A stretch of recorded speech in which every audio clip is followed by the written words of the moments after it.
Olá! O Ministério da Saúde só utilizou 29% dos recursos destinados para o combate ao coronavírus. Sem testagens em massa, o contágio da doença pode estar muito superior aos mais de 2.200.000 infectados desde o primeiro caso. Na entrevista central, conversamos com o ex-ministro da Saúde, Alexandre Padilha, sobre o assunto. Neste cenário de genocídio, as mulheres gestantes vivem uma situação de insegurança. A nossa reportagem fala sobre o que está por trás do alto índice de morte entre grávidas infectadas pela Covid-19 no Brasil. E em meio ao colapso na saúde, Paulo Guedes segue tentando emplacar privatizações e reformas neoliberais para amenizar as derrotas sofridas no Congresso. Miguel Stedley, editor da Newsletter Ponto, avalia a situação. Fique por aí, a Central do Brasil está começando.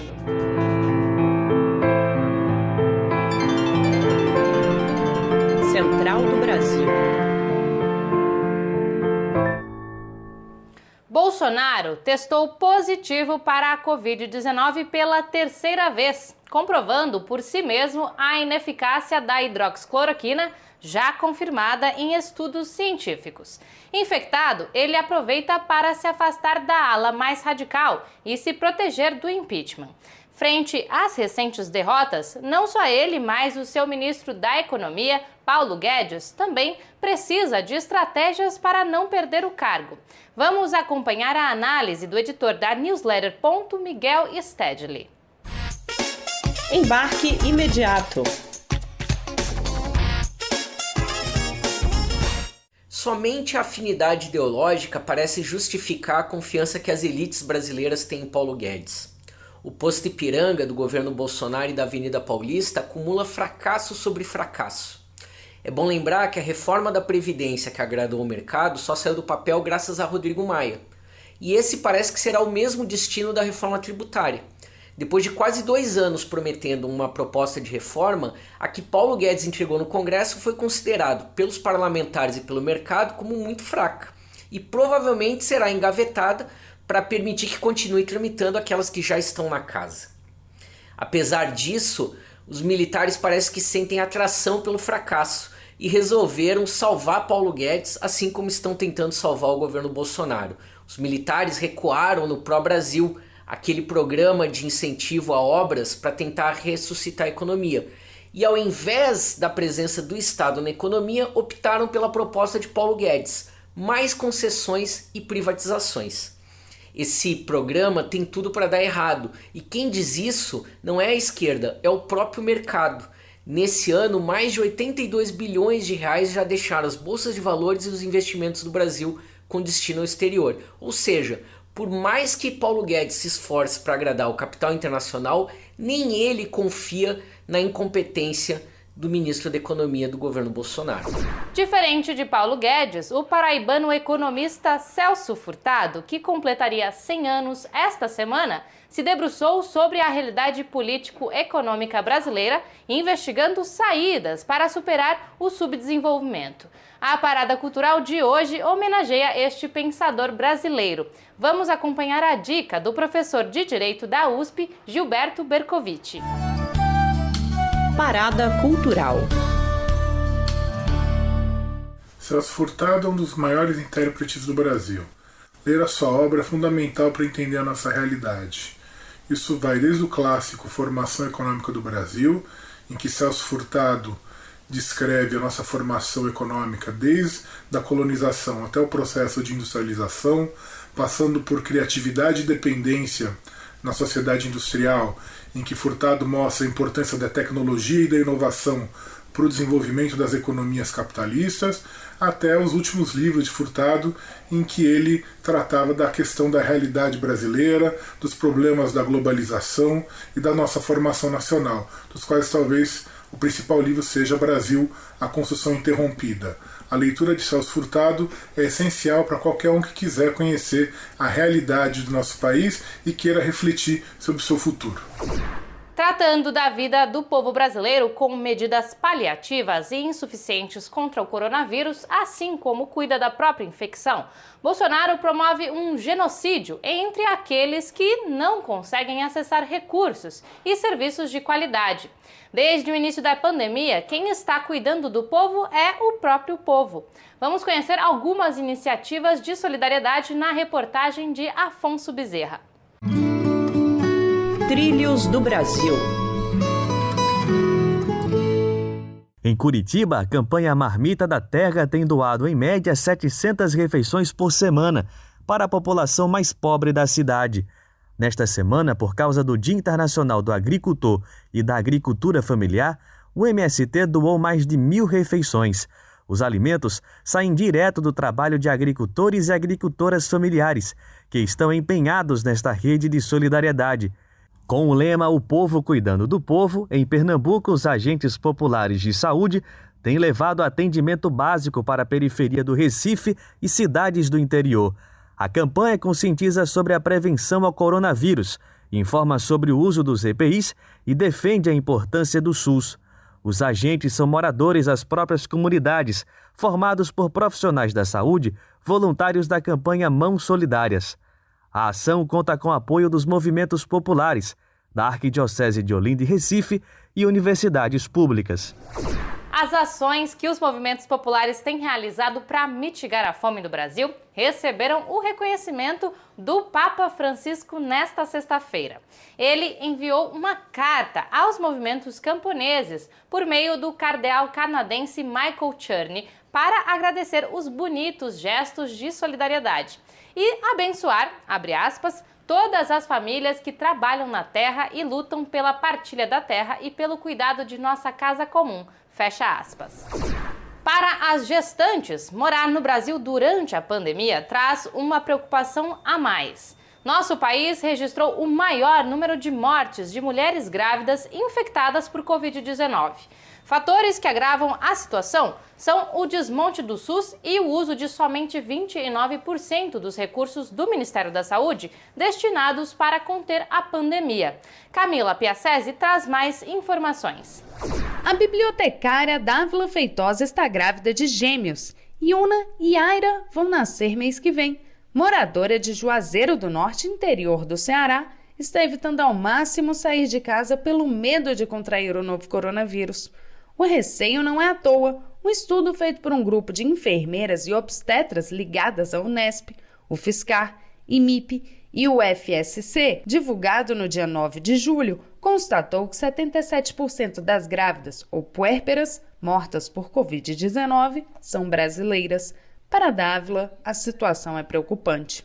E vivendo nesse período, nessa situação, é muito pior devido às consequências também psicológicas, financeiras. O estudo revela uma taxa de mortalidade pela Covid-19 de 12,7% na gestação e no pós-parto. O número é superior às taxas mundiais, mas, para a pernambucana médica obstetra Leila Katz, que trabalhou na pesquisa pelo IMIP, esse dado não surpreende, devido ao elevado índice de mortalidade materna e à falta de recursos financeiros para o Sistema Único de Saúde, o SUS. Isso faz, então, com que muitas vezes a gestante ela não tenha um pré-natal adequado para identificar esses riscos. A maternidade que ela tem como referência é longe, não existe um sistema de referência e contra-referência, e ela não encontra, então, um suporte para exatamente recebê-la quando ela, assim, está grave. Durante a pesquisa, 978 mulheres grávidas e no pós-parto foram diagnosticadas com coronavírus.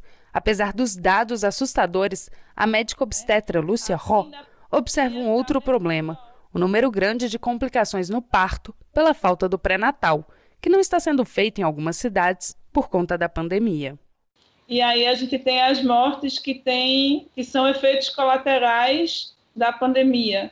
Então, mulheres com diabetes descompensados que estão chegando com um bebê de tempo morto intraútero por descontrole de diabetes. Mulheres que têm descolamento de placenta porque têm os hipertensivos.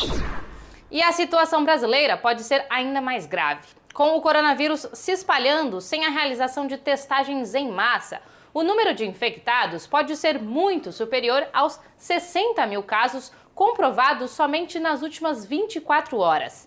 Jonatas Campos conversou sobre o assunto com o deputado federal Alexandre Padilha, que foi ministro da Saúde. Entrevista Central. Olá, hoje a nossa entrevista central é com o médico, deputado federal pelo PT de São Paulo e ex-ministro da Saúde, Alexandre Padilha. Ministro, obrigado pela sua participação. Deputado, a taxa de cura dos pacientes com Covid-19 é 50% mais alta em hospitais privados. Isso pode ser um retrato da desigualdade social no Brasil. Então, minha primeira pergunta para você é: como está a proposta de fila única dos leitos? E eu queria que você nos explicasse como ela funcionaria. E esse indicador que mostra que a mortalidade é a metade nas UTIs privadas comparado com as UTIs públicas, num primeiro momento pode fazer com que as pessoas pensem: o atendimento que está sendo feito na UTI privada tem mais qualidade do que na UTI pública. E quando a gente aprofunda o estudo, não é exatamente isso que acontece. O que acontece é que as pessoas demoram mais, quem só tem o SUS para atendimento demora mais para conseguir chegar na UTI, então chegam num estágio mais grave. Chega a ser 2 vezes maior a gravidade de quem consegue, quando chega na vaga de UTI pública, do que na UTI privada. Isso porque a gente tem mais ou menos o mesmo número de leitos de UTI privadas e públicas, só que o privado atende apenas 1/4 da população e as UTIs públicas atendem pelo menos 75% da população. Por isso a proposta que já está na lei, já existe a lei, a Constituição já autoriza ser feito isso, tanto que o governo do estado do Maranhão, o governo da Bahia, o governo de Brasília, algumas prefeituras no Brasil organizaram a fila única, que é o gestor público requisitar todos os leitos que estão vagos, sejam privados, sejam públicos, e ele que organiza a entrada dos pacientes. Deputado, o senhor falou desse crescimento da pandemia no interior, e eu queria fazer uma comparação com a pandemia da gripe espanhola de 1918, 1920. Naquela época, a segunda onda, chamada segunda onda, foi tão ou mais letal que a primeira. Nós corremos esse risco aqui no Brasil? O Brasil, por ser um país de dimensão continental, né, seu tamanho, a sua diversidade, na verdade tem um tsunami que se estende pelo país em momentos diferentes, em tempos diferentes, mais ou menos como aconteceu na Europa. O Brasil tem a dimensão da Europa. Então, o colapso do sistema não aconteceu no mesmo tempo na Itália, na Espanha, no Reino Unido. Então, no Brasil, se estende a pressão e a progressão em momentos diferentes, e junto com esse tsunami vem várias ondas. Eu diria que vem uma segunda, uma terceira, uma quarta onda. E é lógico, quanto mais ela vai para o interior, a capacidade das regiões rurais, do interior, é menor de resposta, ainda mais com a postura do Bolsonaro, que é uma postura absolutamente genocida. Eu acredito que nós só vamos ter vacina, a humanidade só vai ter uma vacina a partir, provavelmente, do segundo semestre de 2021 e talvez com eficácia que não seja uma eficácia que nós estamos acostumados para vacinas. Deputado, uma última pergunta. Passamos da marca de 2 milhões de infectados no Brasil. E a minha pergunta para você é, primeiro, quais as estimativas de subnotificação da doença aqui no nosso país e qual o grande problema de termos tantos casos subnotificados? Vários estudos estão sendo feitos que apontam uma subnotificação de 6 a 7 vezes o número de casos confirmados, ou seja, o Brasil tem mais de 2 milhões de casos registrados, nós, na verdade, deveríamos ter em torno de 14, 15, 16 milhões de pessoas que foram infectadas. Esse grau de baixo registro tem a ver porque o Brasil faz poucos testes. Como você falou, nós somos o segundo país do mundo em número de casos, nós somos o segundo país do mundo em número de mortes e estamos abaixo da posição 100. Nós somos o 109º país em número de testes realizados para cada 1 milhão de habitantes, quando a gente compara o número de testes de acordo com a nossa população. Então, é muito grave isso. Eu fico por aqui, mas você pode embarcar na Central do Brasil pelo Instagram, @Programa Central do Brasil, e em todas as plataformas de podcasts, como Spotify, Deezer, Pocket Casts, Google e Apple Podcasts. A gente volta na segunda-feira.